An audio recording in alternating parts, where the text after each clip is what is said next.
የተቃራኒ ጾታ ግንኙነትና ችግሮቹ።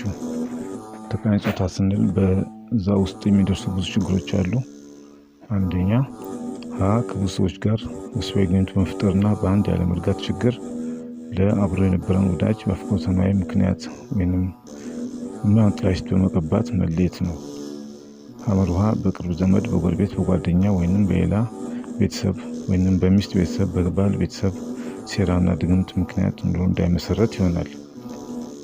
ሁለተኛው ይሄኛው ገርጋሪያት ብለን የምንጠራው በዓይነ ጥላ ወይንም በዓይነ ናስ ምክንያት የሚመጣ ሲሆን ይሄኛው በአካል ላይ የሚመጣ የሰውነት መጎሳቆል፣ በእጅ በእግር በዓይን ላይ የሚታይ ሲሆን በወንዶች የብልት መቆልመም ወይንም ቁርጣም ህመም፣ በሴቶች በሀፍረተ ስጋቸው ላይ ህመምና ቁስለት ይከሰታል።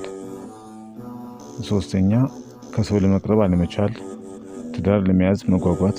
ይሄ ፍርሃት ወደ ድንጋጤን ያስከትልና ኩርፍተኛና ቁጡ በማድረግ ብቸኝነትን በመምረጥ ሰው እየፈለጉ ከሰው መራቅን ያመጣል። እነዚህ ሁሉ ቀላል መፍትሄ ስለሚኖራቸው እነግራችኋለሁ።